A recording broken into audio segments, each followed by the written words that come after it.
कोकणातील प्रत्येक अपडेट जाणून घेण्यासाठी आजच माझे कोकणच्या सोशल मीडिया प्लॅटफॉर्मला लाईक, फॉलो आणि सबस्क्राईब करा।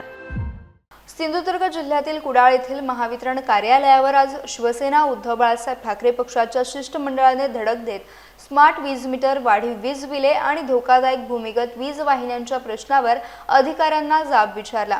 माजी आमदार तथा जिल्हाप्रमुख वैभव नाईक यांच्या नेतृत्वाखाली अधीक्षक अभियंता अभिमन्यू राख यांच्यासोबत याबाबत सविस्तर चर्चा करण्यात आली। यावेळी नागरिकांच्या संमतीशिवाय स्मार्ट मीटर बसवण्याची सक्ती तात्काळ थांबवावी अशी मागणी करण्यात आली।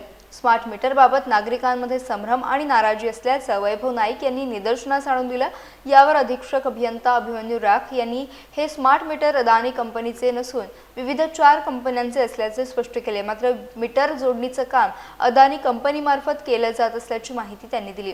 दरम्यान वाढीव वीज बिले आणि भूमिगत वीज वाहिन्यांबाबत देखील तातडीने उपाययोजना करण्याची मागणी शिष्टमंडळाने केली आहे। आज सिंधुदुर्ग जिल्ह्यातील शिवसेनेच्या शिष्टमंडळासमवेत महामंडळाच्या ऑफिसमध्ये भेट दिली।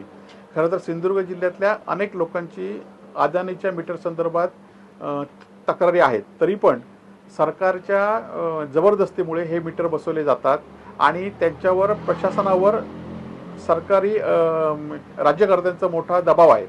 आता अधीक्षक अभियंत्याने हे मान्य केलं की जर अदानीचे मीटर आम्ही नाही बसवले, जे टार्गेट दिले, तर त्यांना सस्पेंड होणार आहेत। म्हणजे प्रत्येकाला सरकार एकीकडे माहिती देते की अदानीचे मीटर कंपल्सरी नाहीत आणि दुसरीकडे जे अदानीचे मीटर कंपल्सरी नाहीत असे अधिकारी जे पत्र देतात तर त्यांना सस्पेंड केलेल्या याचे पुरावे आम्हाला अधीक्षक अभियंत्याने दिलेले आहेत आणि त्यामुळे सरकारची दुतर्फा भूमिका आहे। त्याचबरोबर एकीकडे 4 मीटरचे पर्याय आहेत, म्हणजे 4 कंपन्यांपैकी कुठल्याही मीटर सिलेक्ट करायचे आहेत।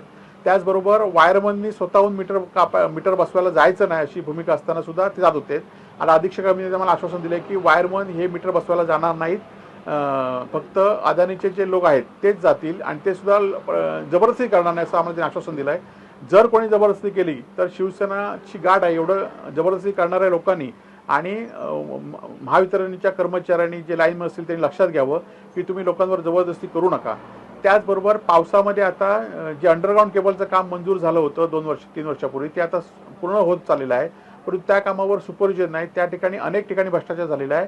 ज्या लाईनी 3-3 फूट खाली घातल्या पाहिजे त्या 1-1 फुटावरच आहेत आणि त्यामुळे भविष्यात जसं आज आचरा मालवणी अंडरग्राऊंड केबल टाकल्यानंतर जसं आता हे होतोय तसाच या पुढच्या काळामध्ये सुद्धा ज्या ठिकाणी अंडरग्राऊंड केबल आहे त्यामुळे काम जर निष्काळजीपणा किंवा बोगस केलं असेल, भ्रष्टाचार केला असेल तर पुढच्या आपल्या कुडावासींना किंवा जिल्ह्यावासींना त्रास होणार आहे। त्या संदर्भात सुद्धा त्यांचं लक्ष वेधलेलं आहे आणि असं काम आम्ही करू देणार नाही।